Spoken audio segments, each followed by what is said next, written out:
Welcome to what's going to be the best I'm Right you've ever seen. I know that's amazing because they're all great, but we all have all the Trump State of the Union coverage. We have Nancy Pelosi being petty. I'll tell you why I don't care about it. The Democrat Party being the small tent party. And finally, Pete Rose, because I'm well-rounded. All that's coming up right now on I'm Right.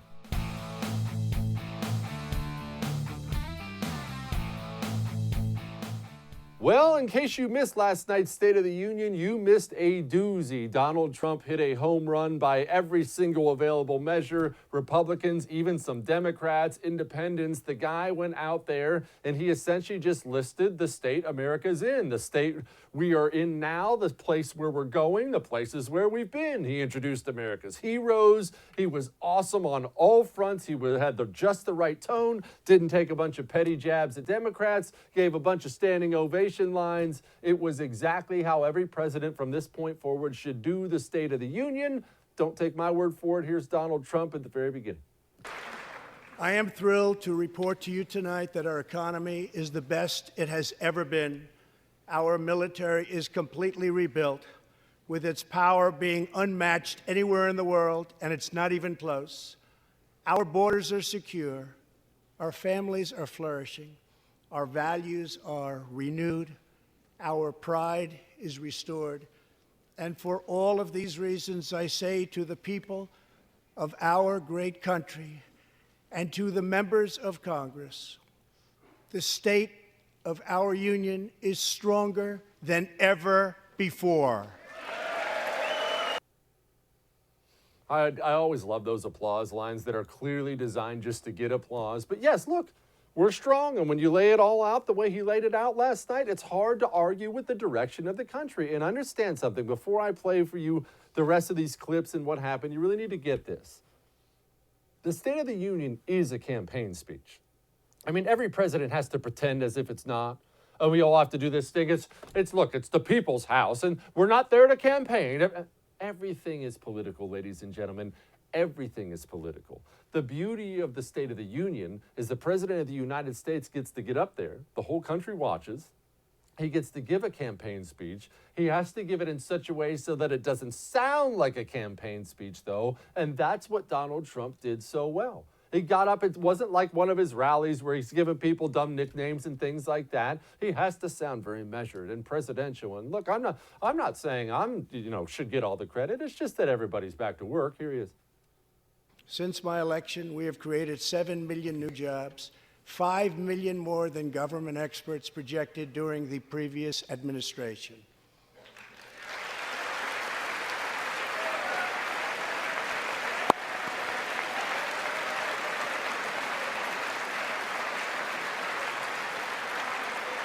The unemployment rate is the lowest in over half a century.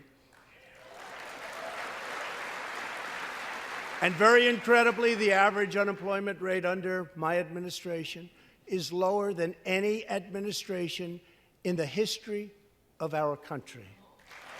Yeah.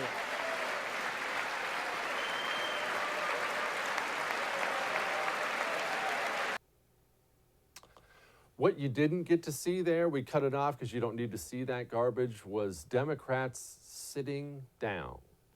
Again, I'm going to address this a little bit later on in the show, but do you understand what an image problem that creates for Democrats? When the president is talking about people back to work, have people never been out of work before? Look, I've lived a lot of different ways in this lifetime. I've done a lot of different things. I've lived all over the country. I happen to have been out of work before, and unless you have been, you have no idea what it's like watching the bills pile up with no more money coming in, looking across at your family and wondering, am I going to be able to buy them a Christmas gift this year or a breakfast next week? That is real stress the way most people will never understand. That's why when I talk about employment and low unemployment, that's why I get so passionate about it, because that is food on somebody's table. That's a new pair of shoes for some kids. That's a coat that actually keeps them warm in the wintertime. That's the reality of how people live. And you know why that's so important? Because if you don't have that, you don't care about anything else. Don't tell me about abortion or immigration. Just get me a job. Once you have a job, then we can talk about everything else. So when Democrats just sit there and look angry about the fact we have record low unemployment, it does not look anti-Trump. It looks anti-American, and that's something that party can ill afford. Trump talked about health care, an issue that he thinks is a winner for Democrats, so he tried to cut that off. But as we work to improve Americans' health care, there are those who want to take away your health care, take away your doctor, and abolish private insurance entirely. 132 lawmakers in this room have endorsed legislation to impose a socialist takeover of our health care system, wiping out the private health insurance plans of 180 million very happy Americans. To those watching at home tonight, I want you to know we will never let socialism destroy American health care.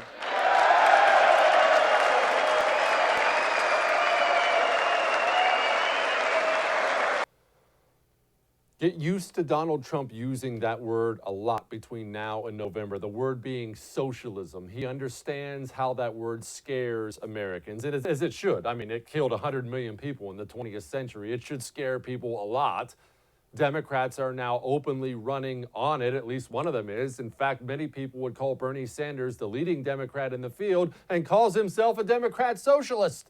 That is not ideal if you're the Democrat Party, and so Trump is going to try to hang that millstone around their neck from now until forever. Now, the past couple days, I have paid homage to the great Rush Limbaugh, who has advanced lung cancer, and what I thought was a really, really cool moment, Donald Trump invited him to the State of the Union, and then, as you will see from this video, awarded him the Presidential Medal of Freedom. I know that's a big, big, big thing for Rush. It's really cool. And Rush, in recognition of all that you have done for our nation, the millions of people a day that you speak to and that you inspire, and all of the incredible work that you have done for charity, I am proud to announce tonight that you will be receiving our country's highest civilian honor, the Presidential Medal of Freedom.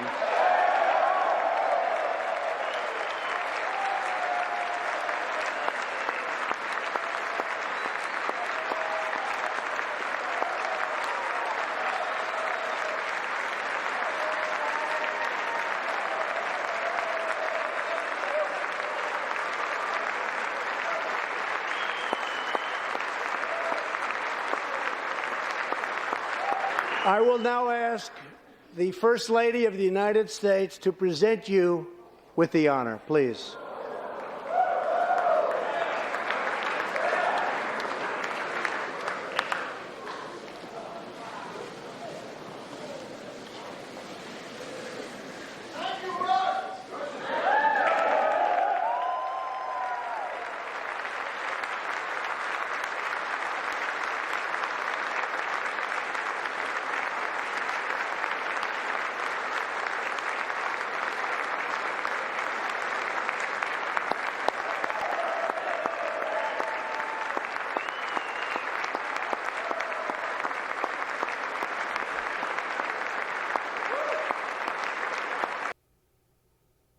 That is as good as it gets. Oh, but wait, there's more.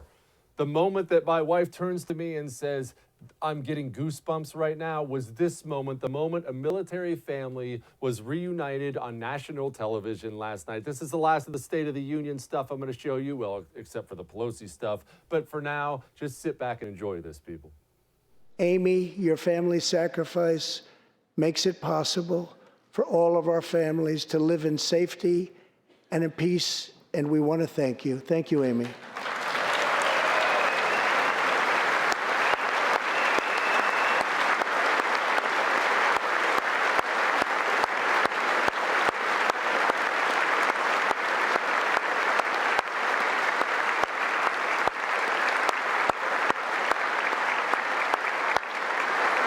But Amy, there is one more thing. Tonight we have a very special surprise. I am thrilled to inform you that your husband is back from deployment. He is here with us tonight, and we couldn't keep him waiting any longer.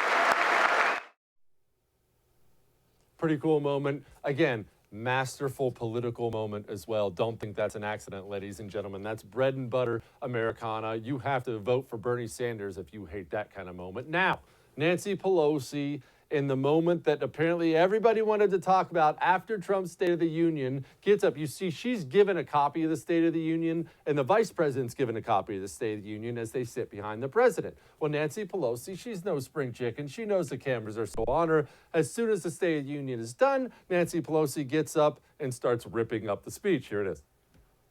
You see, Trump wraps things up.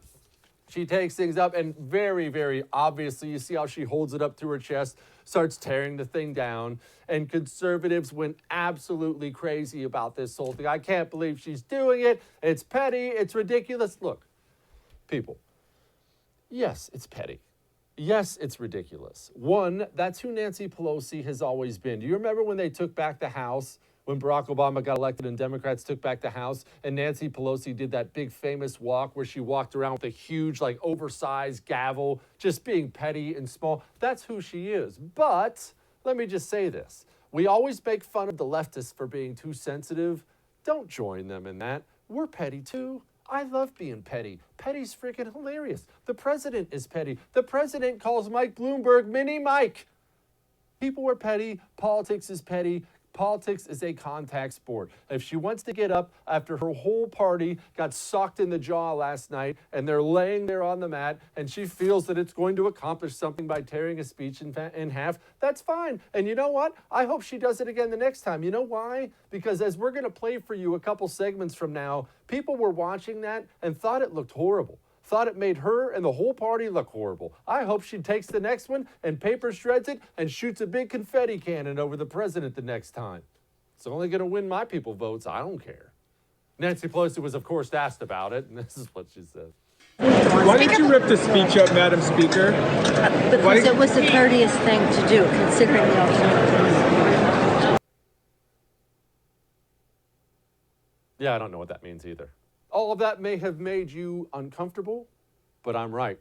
Coming up next, we are going to have Washington Examiner's Tiana Lowe, regular on our show, joining us. But first, let us talk about betdsi.com/Jesse. You know what I love? Money in my pocket. I love it a lot. Why not start putting a little extra money in your pocket? betdsi.com/Jesse makes it super easy. If you go there today and you make a deposit and you use the promo code Jesse120, again, that's Jesse120, you get a matching 120%. That's free money, ladies and gentlemen. And don't think to yourself, look, it's the same thing I thought when I first heard about it, but football season's almost over. That's really all I watch. People, it makes the games that you don't necessarily like way more interesting. You know there's going to be an NBA game or something like that on tonight, and you probably don't care about it. If you put a little money on it, you'd start caring about it. You can bet UFC. You can bet hockey. You can bet NBA, baseball. You can bet it all. You can even bet politics. Get out there and place some wagers. We got Iowa coming up, maybe, if they ever get the results in. We got New Hampshire. We have South Carolina. betdsi.com/Jesse. Promo code Jesse120.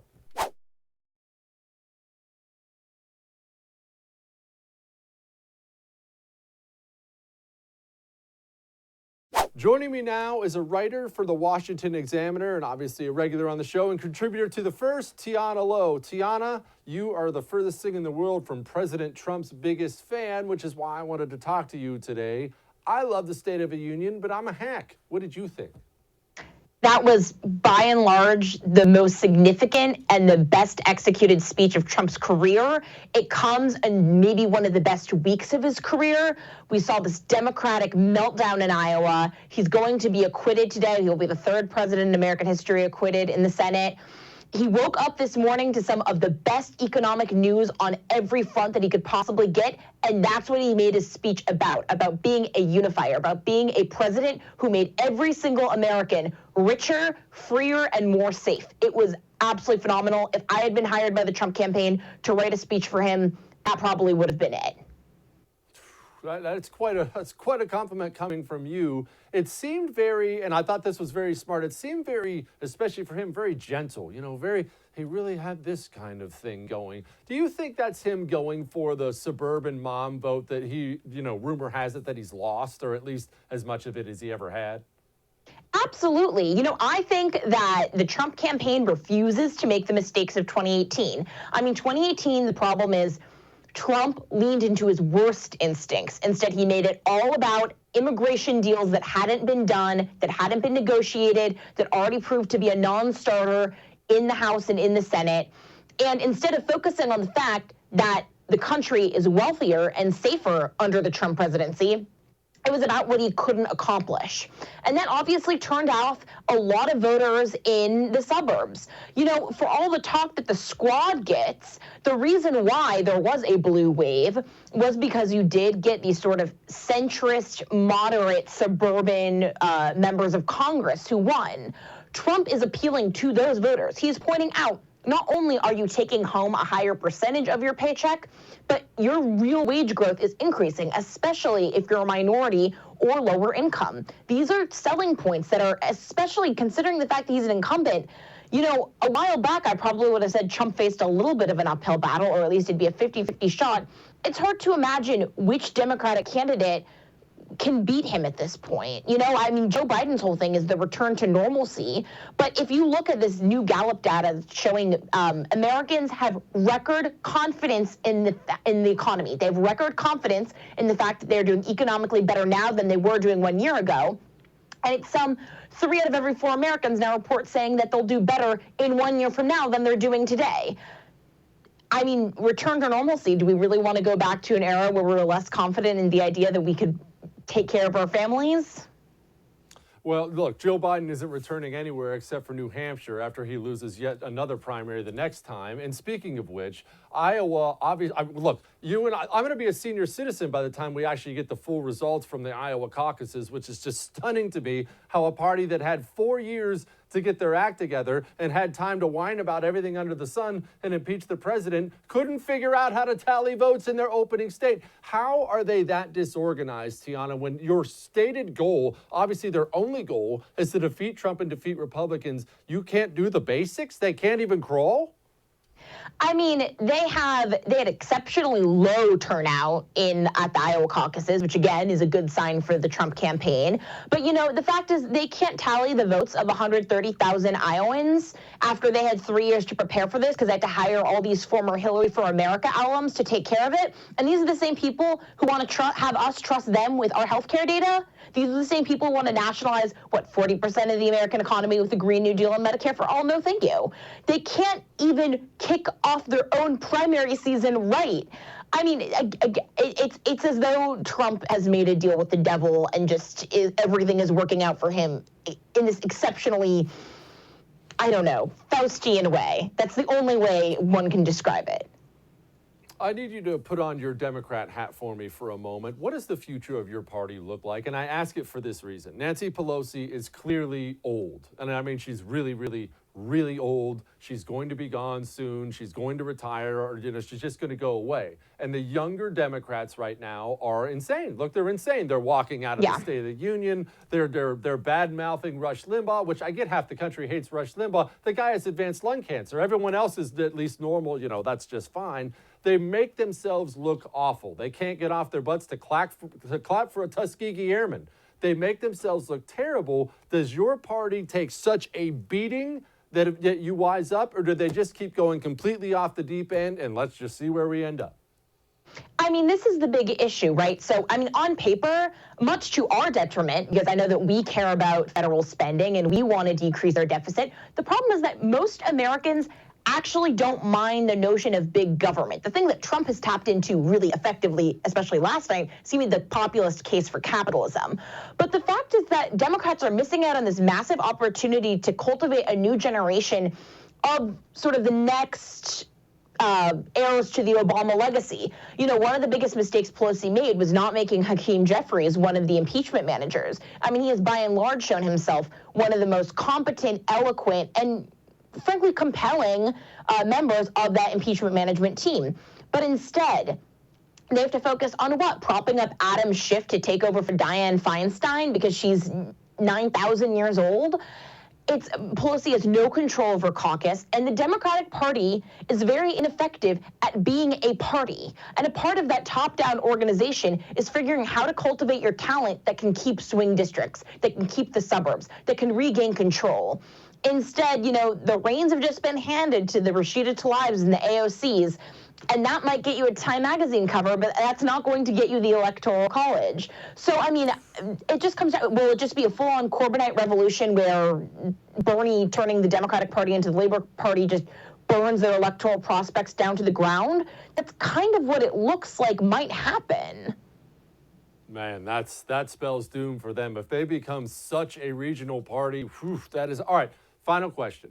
Everyone was mad, at least everyone on the right, about Nancy Pelosi tearing up the speech after the fact. And look, maybe it's just because I don't get my feelings hurt. Yes, it was petty, but Trump is petty. Politics itself is petty. It's a contact sport out there. It didn't bother me at all. She had to do something. She had to sit there and watch the greatest State of the Union ever as the whole country cheered. So she had to do something. It didn't bother me. Did it bother you? It didn't bother me. Honestly, it was more embarrassing. This is someone who, think about last year, her position at the State of the Union. She had two major victories over him. One, reclaiming the House of Representatives. Two, forcing him to not only own his government shutdown, but then get nothing out of it and see his approval rating tick down quite a bit. So Pelosi was able to come from this position of power last year, and this year she's been defeated 15 times over because she botched the impeachment process so badly. So it was more sad than anything, and quite frankly, it's evidence as a State of the Union is a functionally monarchical, theatrical performance that should be relegated back down to what our founders intended. But, Trump is the reality television president. I don't know why anyone thinks they're going to pull better stunts than him when it comes to the theatrics of the State of the Union. And I would argue Democrats have made that mistake several times over, trying to out-Trump Trump, and you just make yourself look awful when you do it, and he ends up looking like the mature one. Yeah, that is his greatest skill. That is his greatest skill, making his enemies become him. Yeah, or make themselves look even worse. Thank you so much. We'll talk to you again soon. Bye. All right, let's talk about the AOCs and the direction of the Democrat Party. Are they in trouble? Are they doing fine? We'll break it down. Hang on.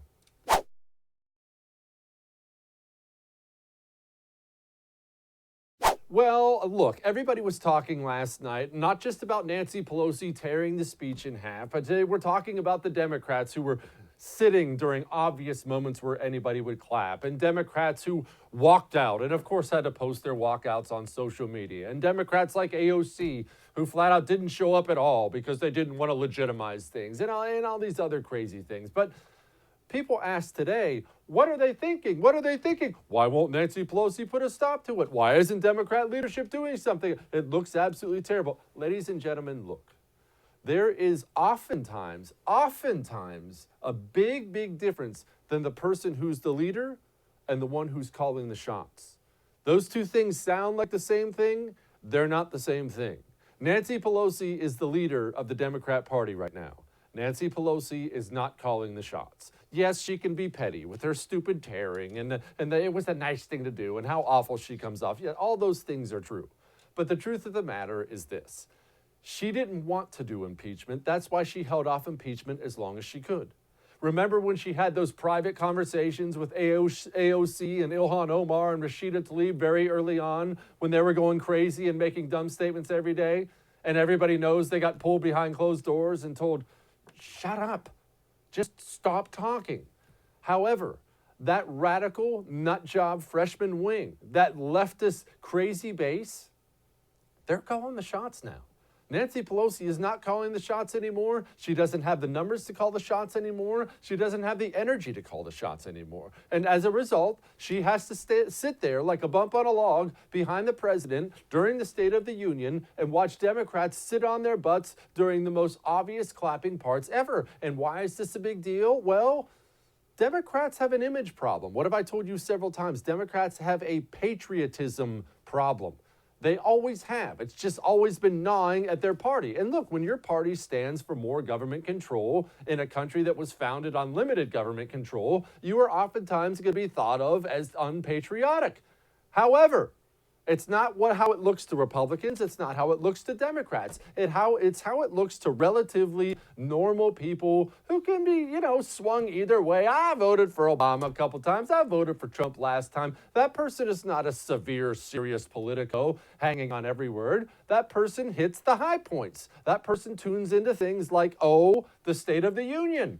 And so when they're talking about people dying and you can't be bothered to stand on your feet and clap, kind of a big deal. When they're talking about the Tuskegee Airmen and you can't be bothered to stand on your feet and clap, kind of a big deal. Again, not a big deal to Republicans who hate you anyway, not a big deal to Democrats most of the time, but the people who can have their vote swung, they look at the television set with you sitting there and they think, that person hates America. You don't have to stand up and cheer for Republican issues. But when Donald Trump, the president of the United States, says things like record low black unemployment, you better get off your tuchus and cheer. Otherwise, it looks like you don't care about record low black unemployment. And you know what? Even Democrats, especially those older school Democrats, the Bill Clinton era and older, they look at this party now and they're like, wait, what? Listen to this caller from C-SPAN. Kathleen in Placerville, California. Good evening to you. What's your reaction to the speech? I agree wholeheartedly with the other callers. I am a Democrat as well, but no longer will I vote Democrat. I think it's outrageous that they sat there when all these good things are happening to our country and how much we love our country, and they looked like they hated our country. And Nancy Pelosi, the whole time she's sitting up there with a disgusting look on her face, it's outrageous. I will never vote Democrat again, and I'm sick of it, and my whole family feels the same way. My husband, my friends are sitting here, all former Democrats. We all voted for Hillary last time, and therefore never, ever will we ever vote Democrat again. They've become the small tent party. They've become the party that is driving people out of the tent at a time when Republicans have open arms. They're welcoming them all in. You want to talk about black voters, which are a key part of Democrats winning national elections? Barack Obama was elected president twice because he got 98% of the black vote. Donald Trump is expected to get 10, 15%, maybe more. There are people who say 30%. I think that number is crazy. It's not out of the question. While Democrats are busy running Democrats, fellow Democrats, out of their party, Donald Trump is out there running ads during the Super Bowl showing what he's done for black people in America. He's talking about record low black unemployment. He's introducing Tuskegee Airmen and their grandsons who are going to the Space Force. Do you think people are blind? Do you think people, maybe black people, have eyes and can see, wait a minute, somebody cares about me and somebody doesn't care about anything? They can see. People can see what's happening. And granted, I'm a Republican hack. I admit that. I'm a total right-winger, and I always will be. But even I can look and say, this Democrat Party has completely lost its mind. And it's because the old guard, the guard of Nancy Pelosi, they've lost control of the party. They don't have the numbers anymore. They don't have the age anymore. Look, we don't like talking about these things because it makes people uncomfortable, but I happen to enjoy making people uncomfortable, so allow me to just go ahead and say it. All the moderates left in the Democrat Party are too freaking old. No, I don't hate old people. I think they're absolutely wonderful. But the truth of the matter is demographics are destiny, and that comes down to age as well. If all the people in the Democrat Party who are leftist nutjob radicals are 30 or 40, and all the people in the Democrat Party are who are moderates or somewhat the middle of the road are like Nancy Pelosi and they're as old as Methuselah, that's going to be a problem. Here's AOC, the new leader of the Democrat Party. Reaction to so many people of color being highlighted. I think, again, Trump knows exactly what he's doing. Donald Trump has started giving out cash to Black Americans at his rallies. This whole State of the Union was like a game show where he was handing out prizes and surprises and reality TV moments. And this is exactly his political agenda. You know what's funny about this? You ready for this? She's obviously right. I mean, look, let's just be honest. That's the best State of the Union I've ever seen, but part of the greatness of it was its brilliance. Donald Trump didn't get up there and make it sound like a campaign speech. Donald Trump got up there and just listed about, all the great things that are going on in America. I mean, I just happen to be president. Oh, you know what? You know what? Let me introduce this wife. Her husband's deployed overseas. Oh, but wait, we brought him in for you. You have to stand up and cheer for that. There's an obligation to stand up and cheer for that. It was masterfully done. I'm thrilled he did it. And AOC's right. She didn't go, but she did see the game. She knew the game. Donald Trump destroyed the Democrat Party last night. They are in very deep trouble between the Iowa caucus disaster, last night's State of the Union address, the acquittal we showed you earlier in the Senate. Democrats have had a rough 72 hours. Look, don't just take my word for it. Here's James Carville, not exactly a card-carrying conservative. It matters who the candidate is. It matters what a party chooses to talk about. I mean, I'm 75 years old. Why am I here doing this? Because I am scared to death. That's why. And we got to let's get relevant here, people, for sure. So let me see if I understand this right.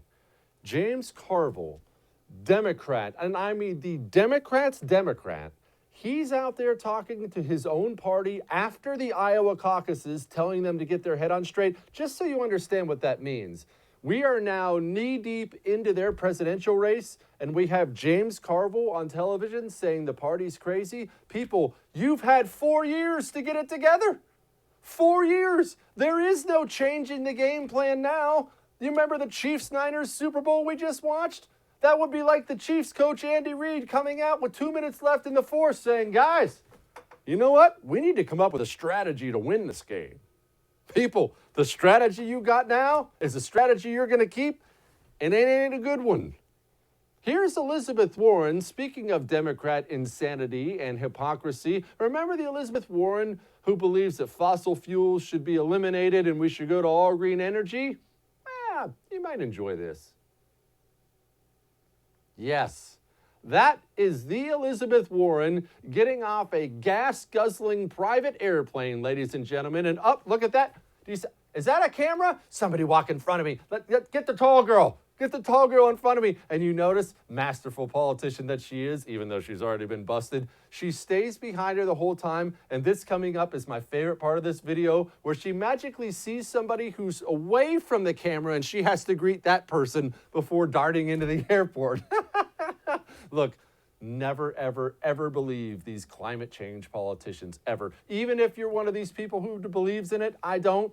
But even if you are, these politicians don't give a crap about you, and they don't give a crap about climate change. They'll all be on yachts and private planes, eating caviar and sipping on champagne while you're in a shack somewhere being told how important it is that you've made the right sacrifices. All right, we got Sarah Gonzalez coming up. Hang on.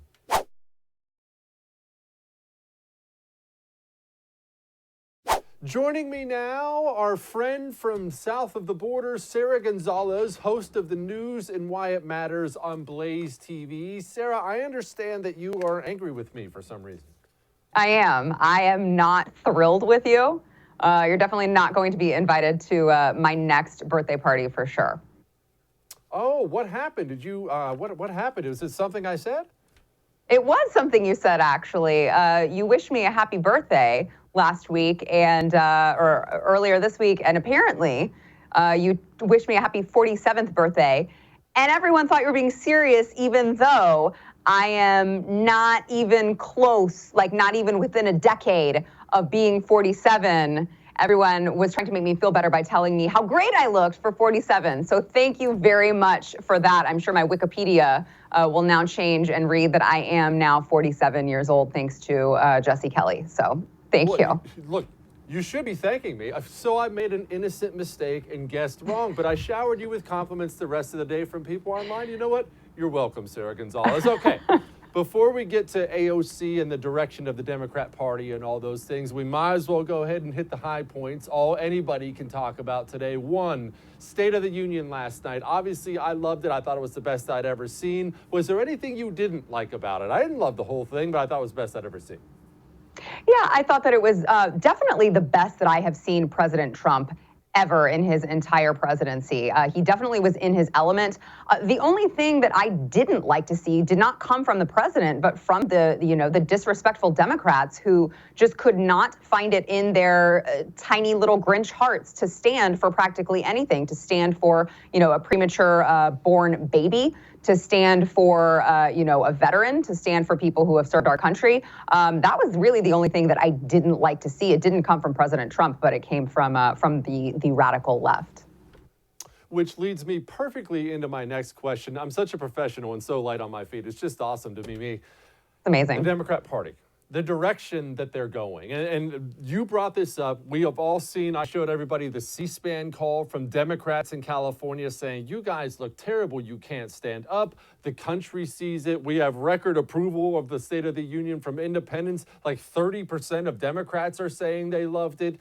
The Democrats have made themselves look terrible by bowing to the most radical elements of their party. And Sarah, here's my issue. Those are the people who are young. I mean, look, you can make fun of AOC and that crazy person, Rashida Tlaib or whatever her name is, but she's not going anywhere. She's young, and she's a lot younger than Nancy Pelosi, who can't keep a thought in her head.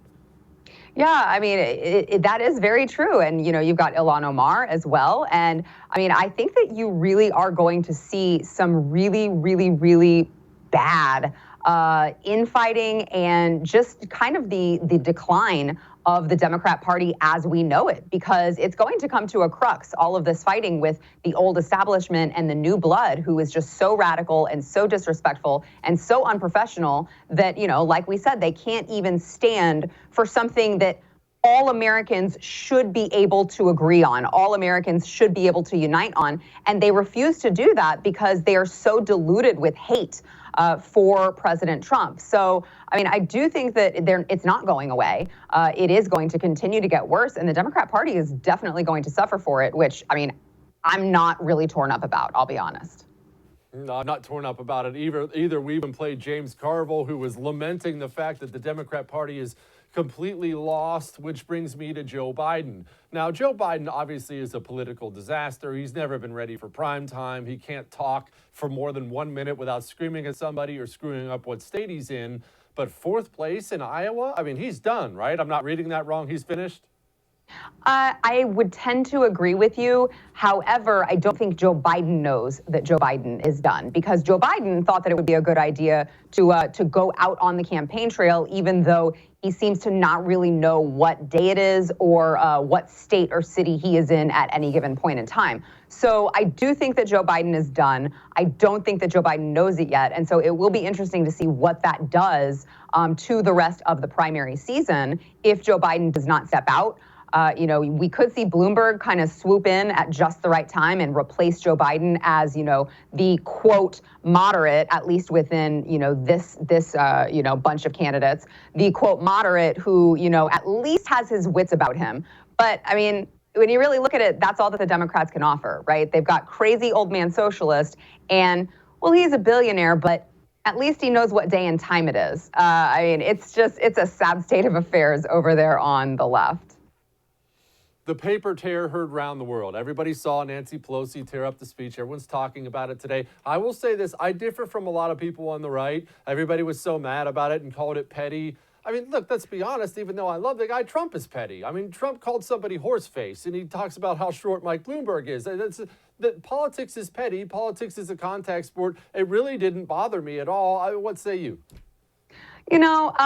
I do agree with your point. Trump is petty, and we do all know that. However, I think that we're willing to at least acknowledge that Trump is petty. The problem with the left and the problem with Nancy Pelosi ripping the paper in half is that they try to present it in a way that there's nothing wrong with it and that they're still better than Trump. And that's what gets me. It's like, if you are going to call Trump petty, at least say that you're stooping to his level or going even lower by doing something like ripping up his speech in some childish temper tantrum.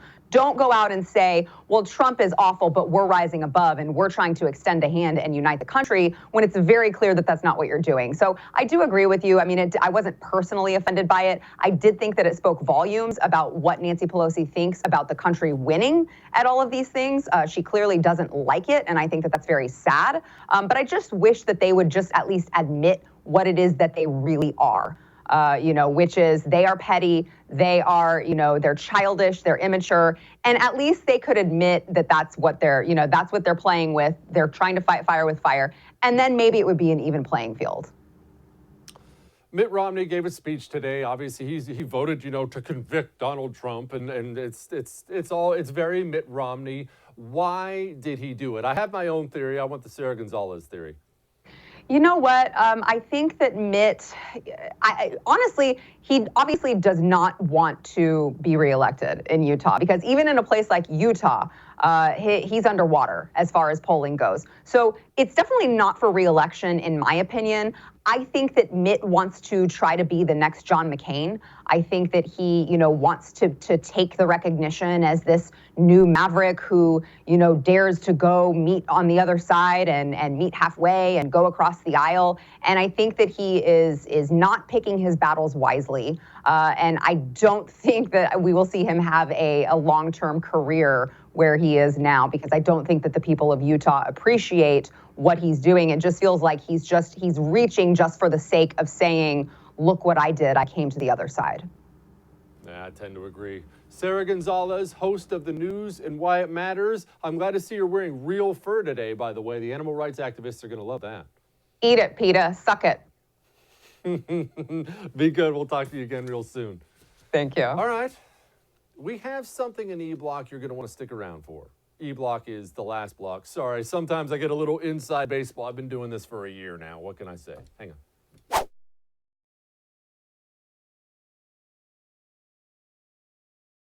I know what you're thinking. Jesse, you're all powerful. You can make anything happen. And look, that's partially true. But the truth of the matter is this. I actually don't hold any sway over the Major League Baseball. I don't hold any sway over Major League Baseball's Hall of Fame. But allow me to make my pitch right now. Pete Rose. Pete Rose is out there saying right now, in the wake of this Houston Astros cheating scandal, Pete Rose is telling people, why can't I be reinstated into baseball? All I did was bet on my own team to win the games. And you know what? Charlie Hustle was 100% right. I grew up loving Pete Rose. My dad loved Pete Rose. Everybody should play the game of baseball like Pete Rose did. Maybe don't have Pete Rose's bookie, but that's another matter. The truth is, the man should be reinstated and go into the Baseball Hall of Fame. See, look at that, people. Look at how versatile I am. You thought we were just going to talk politics the whole day. Pfft. I might do boysenberry pie next time. You never know. All right. I'll see you tomorrow.